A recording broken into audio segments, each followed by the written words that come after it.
চুয়াডাঙ্গা বাজার চুরি ও নৈরাজ্য সংক্রান্ত যে মানববন্ধনে শত শত হাজার হাজার লোক উপস্থিত হয়েছি।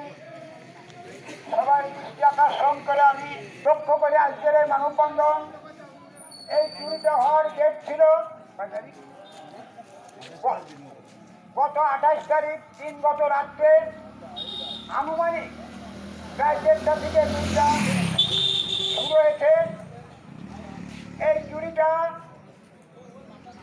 সোমবার সকালে 9টার দিকে যখন ওই দোকানের মালিক মোহাম্মদ আয়ুব আলী গাজী সকালবেলায় পান তার দোকানের মালামাল ক্যাশ বাক্স সব কিছু এলোমেলো। সেই এলোমেলো থেকে সে হতবাক অবস্থায় ছুটাছুটি করে নিচতলায় কোনো কিছু না পেয়ে ছুটে যান দুই তলায় ছুটে যেয়ে দেখেন তার ক্যাশ বাক্স নিয়ে সেখানে ক্যাশ বাক্সয় যত টাকা পয়সা তো অনেক মোবাইল কার্ড যেগুলি ছিল সবগুলি সেখান থেকে নিয়ে চলে যায়। তারপরে কোথার থেকে চোর ঢোকে তখন তিনি খুঁজতে খুঁজতে দেখেন ওই ঘরের বারান্দায় যে দরজা ছিল ওই দরজাটা ভাঙা। তখন ওই দরজা দিয়েই উনি বারান্দায় আসেন। বারান্দায় এসে দেখেন বারান্দায় মাথার উপরে যে ছাদটা, ওই ছাদটার পূর্ব উত্তর কোণা দিকে একটি গেট ছিল।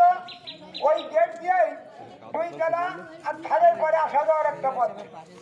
ওই পথটা স্টিলের পুরো বাদ দিয়ে লোহার অ্যাঙ্গেল দিয়ে একটি দরজা করে ওই দরজাটা ভিতর দিয়ে অনেকগুলি তালাবদ্ধ করা ছিল। এটা আসলে ভাবতে অবাক লাগে। আমি গর্বের সাথে বলতে পারি মনিরামপুর থেকে অর্থ এলাকার ভিতরে একটি কমপ্লিট ভাবে সুরক্ষিত রাখার জন্য এই ঘরটি আমাদের সবার কাছে পছন্দনীয়। সেই ঘরটি এত বৃহত্তর পরিকল্পনা নিয়ে ওই শীত কাটিয়ে ভিতরে ঢুকে বারান্দায় ওপেন রাস্তার থেকে সামনে দেখা যায় সেখানে দাঁড়িয়ে একটি কাঠের মজবুত দরজা 3টা কবজা ভেঙে ভিতরে ঢুকে ওই 2 তলার থেকেই সিঁড়ি হয়ে নিচতলায় এসে এই চুরি উদ্ঘাটন করে। প্রিয় এলাকাবাসী, আমার প্রশ্ন, এই চুরি যখন হয় আনুমানিক 2 থেকে